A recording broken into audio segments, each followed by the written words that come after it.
মদিনার উপকণ্ঠে ছোট্ট এক গ্রামে বাস করত দুজন কিশোর, ইমরান ও সালেহ। দুজনেই ছিল সমবয়সী, কিন্তু চরিত্রে ছিল সম্পূর্ণ ভিন্ন। ইমরান ছিল মিষ্টভাষী, তবে সে অনেক সময় মিথ্যা বলতো, ফাঁকি দিত আর ভুল কাজ ঢাকতে চতুরতা ব্যবহার করত। সে সহজে মানুষকে বিশ্বাস করাতে পারত, কিন্তু তার কথায় ছিল ফাঁক। অন্যদিকে সালেহ ছিল শান্ত, অল্পভাষী, কিন্তু খুবই সত্যবাদী ও বিচক্ষণ। সে যা বলতো সত্য বলতো, আর প্রতিটি কাজ করার আগে চিন্তা করে করত।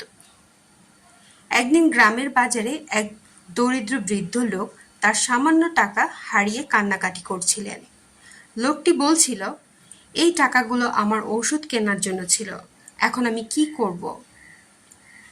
ইমরান তখন হঠাৎ সামনে এসে বলল, চাচা, আমি আপনাকে সাহায্য করব, তবে এর বদলে আমাকে দোয়া করবেন। বৃদ্ধ খুশি হয়ে ইমরানকে অনুসরণ করলেন। ইমরান তাকে একটি লোকের কাছে নিয়ে গিয়ে বলল, এই চাচা তোমার কাছে টাকা রেখেছিলেন, এখন উনি তা ফেরত চাইছেন। লোকটি বিস্মিত হয়ে বলল, আমি তো এই লোককে চিনিই না। বৃদ্ধ হতবাক হয়ে গেলেন। ইমরান কৌশলে চেয়েছিল ওই লোককে ঠকিয়ে টাকা বের করতে, কিন্তু তার চক্রান্ত ব্যর্থ হলো। এই ঘটনায় গ্রামের সবাই ইমরানকে সন্দেহ করতে শুরু করলো। অন্যদিকে সালেহ সেই বৃদ্ধর পাশে দাঁড়িয়ে বলল, চাচা, আমি খুব বেশি কিছু দিতে পারবো না, তবে আপনাকে ওষুধ কেনার জন্য যতটুকু দরকার আমি তা দিতে প্রস্তুত। সে নিজের জমানো কিছু টাকা বের করে দিল বৃদ্ধকে। বৃদ্ধ কাঁদতে কাঁদতে দোয়া করতে লাগলেন, হে আল্লাহ, এমন সন্তান যেন সব ঘরে দাও।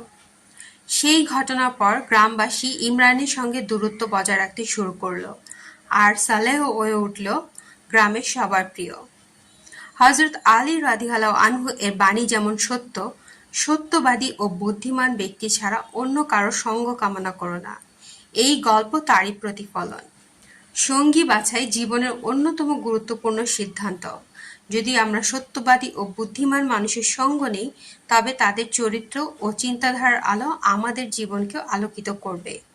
অন্যদিকে মিথ্যা ও চতুরতার ছায়ায় থাকলে আমরাও একদিন অন্ধকারে হারিয়ে যাব।